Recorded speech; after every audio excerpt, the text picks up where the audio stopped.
They praised it in every investor call. But the code? I wrote it alone, on my couch, 6 months before they even learned my name. Now they're calling it theirs. The blue light of the projector bounced across the glass table, cutting sharp reflections over the tense faces of the boardroom. It was Friday, 6:02 p.m., and nobody dared to move. Not the interns, not the tech leads, not me. My hands stayed frozen on the keyboard, my pulse matching the steady hum of the AC. I looked calm. I wasn't. The shipping director, white shirt crisp, eyes cold as a barcoded scanner, broke the silence first. This belongs to the company. It wasn't a statement up for debate. It was an order, a verdict disguised as procedure. 2 days earlier, I had opened a shared folder out of curiosity, or maybe instinct. I found a document named Order Track Flow or V1. My stomach dropped. The code looked familiar, painfully familiar. The logic, the comments, even the syntax were mine. I scrolled to the metadata, creation date, 6 months before my contract. Author, my name, license, MIT open, non-transferable. And there it was. Proof that I had written this as a freelancer long before I ever set foot in this office. Back then, I had been broke, surviving on caffeine, cold pizza, and fear. I built the system in my apartment, hunched over my old laptop, because logistics inefficiency annoyed me more than sleep deprivation. It wasn't for money, it was for sanity, a project I thought would never matter. Then came the job offer. They said they liked my initiative. I didn't tell them what I'd built. I didn't think it mattered. Now, sitting in that conference room, I realized it mattered more than anything. When I took the contract, there had been no mention of IP rights or retroactive ownership. No work-for-hire clause. Nothing about transferring prior creations. What I built before joining was mine. Full stop. But they had taken it anyway. Branded it, renamed it, and called it internal development. I went to the legal team first, not to fight. Just to clarify, the junior lawyer on duty pulled up my file, her tone polite but surgical. We read line by line, no clause, no transfer, no loophole. Then she looked at me and said evenly, "If you created this before the contract, it remains your property." Her voice was soft, but her words detonated. 2 hours later, my calendar flashed. Technical alignment, mandatory. Same director, same boardroom. This time, the CEO was present, and the new investor too. When the director repeated, "This belongs to the company," I didn't argue. I opened my laptop. A single document appeared on the projector. Timestamp, 6 months before hire. Author, my name, license, MIT, non-exclusive. The investor leaned forward. "Wait, are you saying this was built before her contract?" Silence. Legal froze. The director looked down, and in that silence, something cracked. Not the code, but the illusion of control. Don't close this tab. The next meeting won't go the way they expect. Monday, 9:00 a.m., conference room C3. Agenda. Clarification of internal ownership and usage of intellectual property. The words were neutral, harmless, like a scalpel before it cuts. I walked in last. The shipping director was already seated beside a new face, a private consultant in IP law. The legal team looked exhausted, and across the table the investor sat again, silent, observant, unblinking. The consultant started without ceremony. "Thank you all for coming. I've reviewed the materials, timestamps, commit logs, and email exchanges. Here's my preliminary finding." She placed a thin report on the table, sliding it toward the director like a quiet execution. The base code was developed prior to employment by a freelancer. There is no record of an IP transfer, no work-for-hire clause, no contractual assignment. Therefore, the creation legally belongs to its original author. You could hear the air shift. The director leaned forward. "But it's been used internally. Doesn't that make it company property?" Her response was almost kind.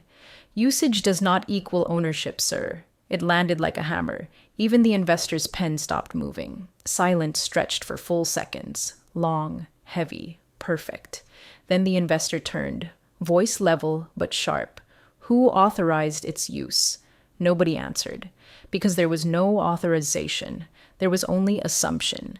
Someone had found my system in an old repository and pushed it live because it worked better than anything they had. No meeting, no memo, no permission. They used it. They built revenue on it, and they forgot where it came from. Until I reminded them. The consultant continued. Our recommendation is simple. Suspend current usage until a licensing agreement is established, or negotiate with the original creator directly. She didn't need to say my name. Everyone looked at me anyway.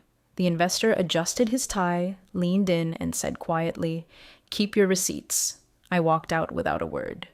In the hallway, employees avoided my gaze, whispering in corners. HR pretended to be busy. I could feel it. The shifting air of a company realizing their legal armor had a hole the size of my name. They weren't angry at me. They were afraid of me. Not because I was loud, but because I was right.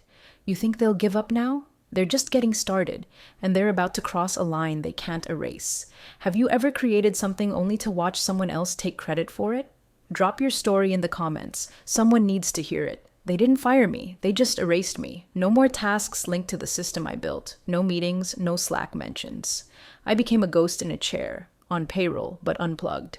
A placeholder. And it started the morning after I refused to sign the updated NDA. My inbox had a new label. Other technical tasks, ad hoc. The kind of folder where forgotten ideas and people go to die. But I wasn't just someone who overstayed. I was someone who had created something valuable, and now they were trying to bury me under layers of process and plausible deniability. A week passed like this. No one said anything to my face. HR remained unavailable for follow-ups. My direct manager responded with thumbs-up emojis to questions that deserved real answers. And the director? Silent. As if ignoring me would reverse the legal facts. What they didn't expect was that I'd keep showing up. Not loud. Not angry, just present, like a receipt they couldn't throw away. Meanwhile, a friend from finance slipped me a quiet heads up. They're trying to retroactively tag your code as derived internal IP. I blinked. That's not even a legal category. Doesn't stop them from trying. It was a corporate fantasy, that by rewriting one phrase in an internal wiki, they could make history bend around their narrative. But they forgot something fundamental. Metadata doesn't lie. That night, I pulled every timestamp, every commit, every proof of authorship. I packaged it into a timeline. Creation date, file versions, local backups, even an email to a friend dated 5 months before my contract started, describing the exact back-end logic they now used. I shared it with legal. Not theirs. Mine. 3 days later, I got a reply. Simple. Chilling. Please be advised that any continued disruption to internal collaboration workflows may result in disciplinary review.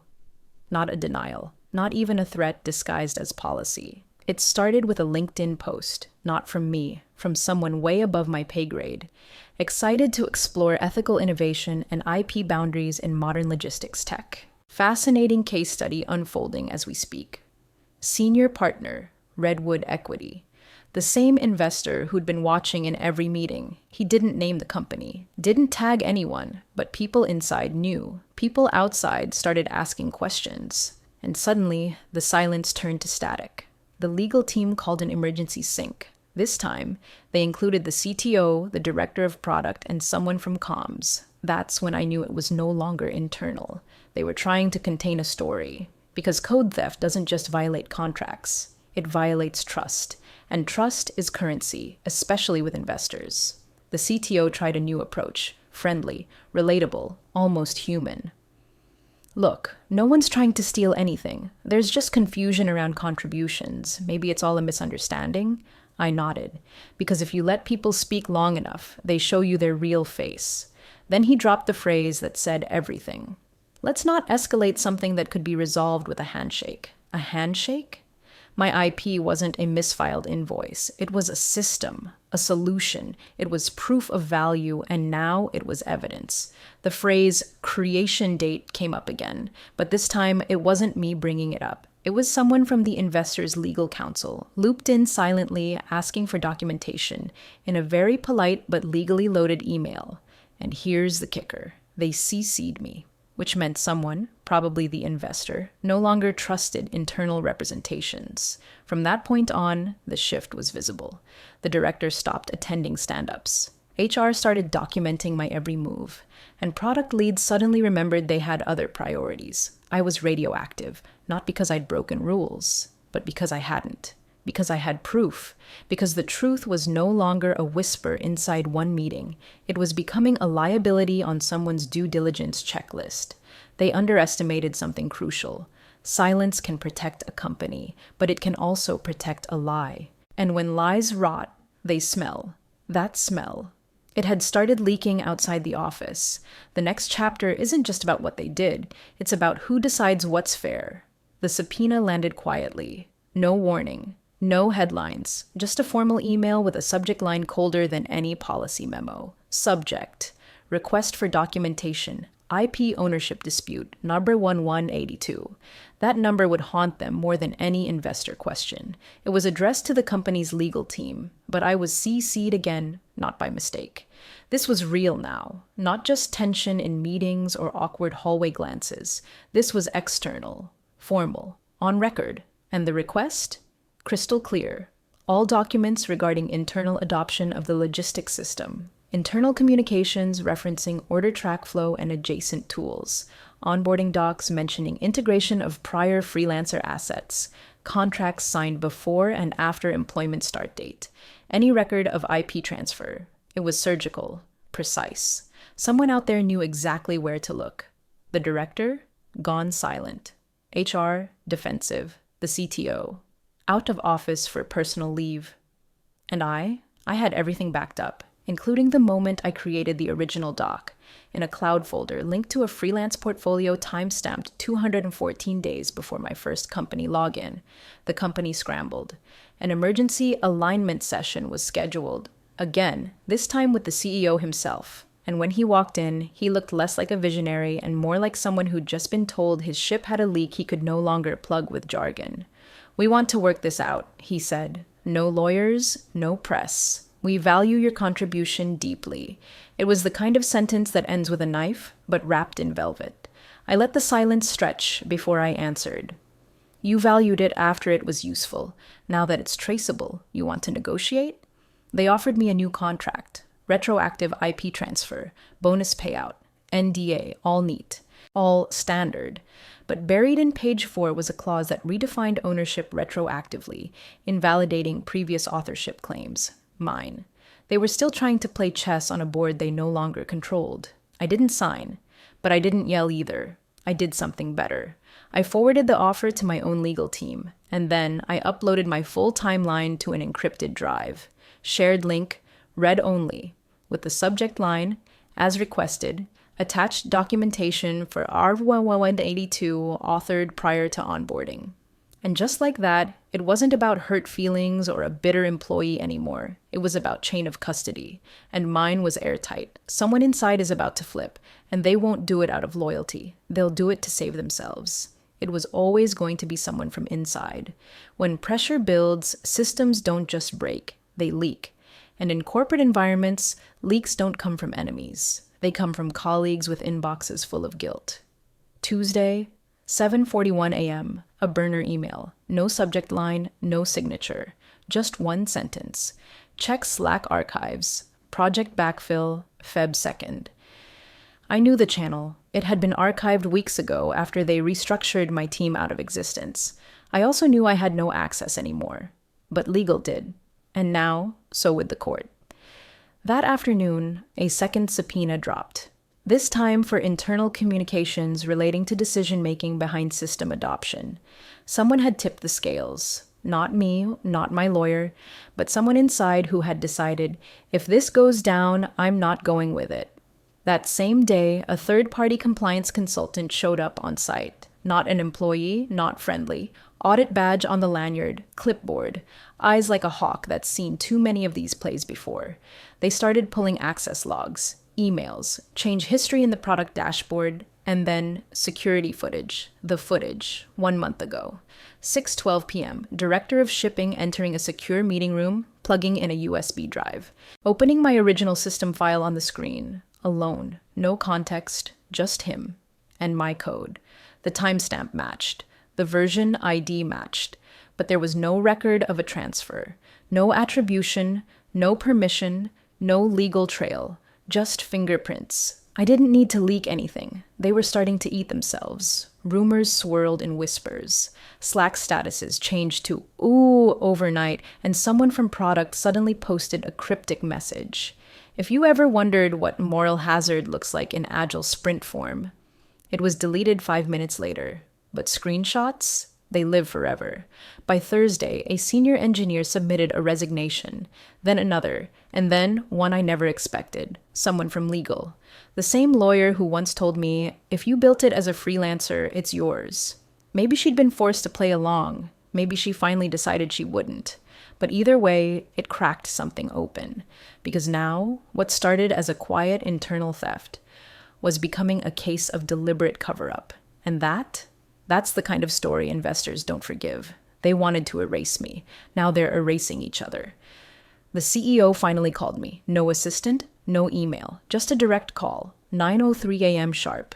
His voice was calm. Too calm, the kind of tone you hear right before someone pushes a folder across the table with the word settlement printed in soft gray font.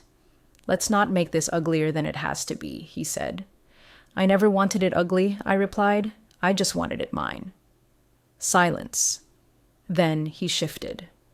Look, we're prepared to offer a full recognition package, public credit, a generous exit with transition support. We'll even list you as a co-creator in all upcoming investor material. Co-creator of something I wrote alone in my living room 6 months before his company even had a back-end strategy. It wasn't a peace offering. It was a muzzle, polished, padded, wrapped in PR velvet. But I wasn't bargaining for credit. I was safeguarding principle. That afternoon, a folder was accidentally left open on a shared drive for 18 minutes. Not by me. By someone on the comms team, probably in a rush to prep a talking points document. It included a draft response to press inquiries. One bullet point read, "The tool was collaboratively enhanced during her employment period, which justifies internal ownership status." Another said, "She was always treated with respect and fairness." And that's when it clicked. They weren't just trying to fix this. They were rewriting it. That same day, I received a ping from someone I hadn't heard from in months. Marcos, one of the junior devs I mentored early on. He asked for a quick call, sounded nervous. When we connected, he didn't waste time. They're prepping a press push. About what? You, the system, the collaboration. They're trying to drown your timeline with theirs. My mouth went dry, not out of fear, out of clarity. They didn't fear legal outcomes anymore. They feared reputation loss. I thanked him. Then I opened my browser, typed 6 words into a blank LinkedIn post. If they rewrite it, I'll respond. Posted. No tags, no names, just a warning. It got 22,000 views in 2 hours. By morning, tech blogs had screenshots. And now they were on defense. I didn't scream. I didn't leak. I just waited. Because sometimes the loudest thing in the world is a receded silence. Next, they'll try to sacrifice someone to save face. But what if that someone isn't willing to fall quietly? The sacrifice came quicker than I expected. An all-hands meeting, hastily scheduled. Mid-week, midday, no agenda listed. Just a subject line that said, transparency and moving forward. Which in corporate language means someone's getting thrown under the bus. The Zoom room maxed out in under 5 minutes. Cameras off. Mics muted. The kind of silence that hums with dread. Then the CEO appeared, framed by a fake bookcase background and a tie that hadn't made an appearance since Series B funding. As many of you are aware, questions have been raised about attribution in one of our key systems. He didn't say my name. He didn't say stolen either. Instead, he said, "We take responsibility seriously, and we've accepted the resignation of our director of shipping, effective immediately." There it was, the offering. A mid-level executive with just enough visibility to make it look like accountability, but not enough to impact the real decision makers. A few polite nods, a few fake solemn faces, but most of us knew what it was. a public sacrifice to protect private power. What they didn't expect was what came next. Because right after the CEO closed the Zoom, an internal memo leaked to a journalist. Not by me, by someone else. The memo said, "We are confident the timeline presented by Redacted reflects a misunderstanding, not malice." And just like that, they'd undone their own performance. The resignation? A farce. The statement? Hollow. Because you can't claim accountability in public and whisper misunderstanding in private.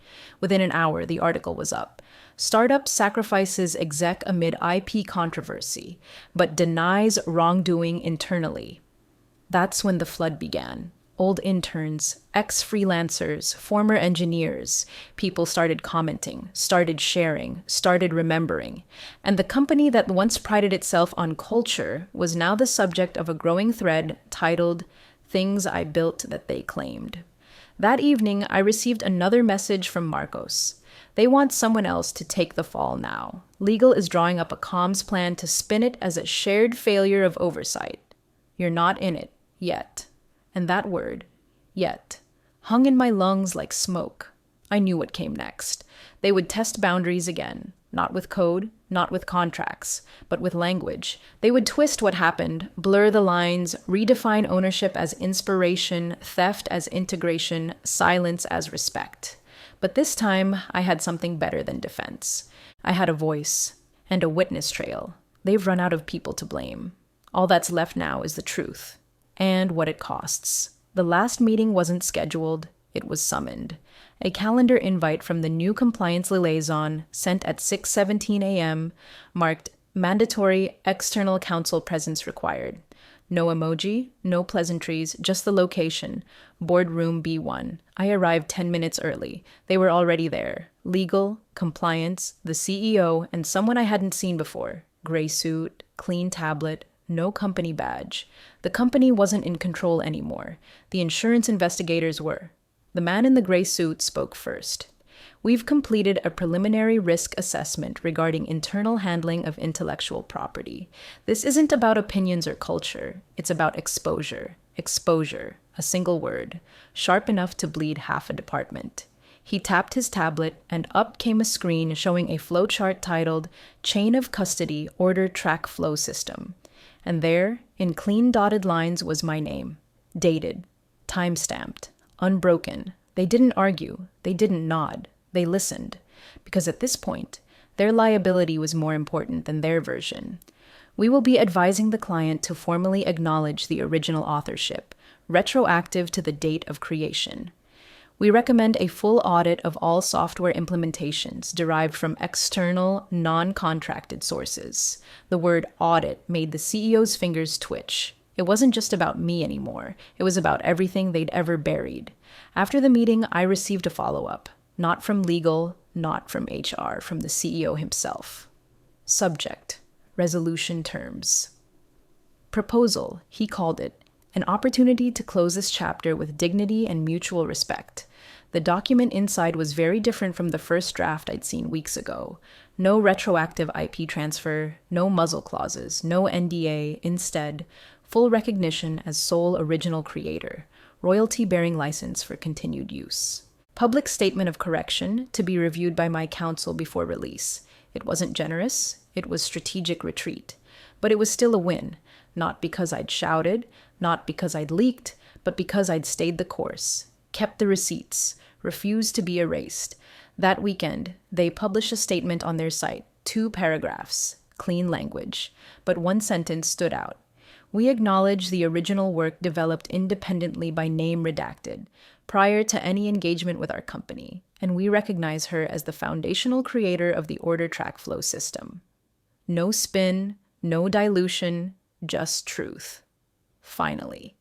People messaged me, cheered, asked if I was going to build the next version on my own, but I didn't answer, because I wasn't building code that week. I was rebuilding something else, my story, on my terms. Some things aren't built in silence.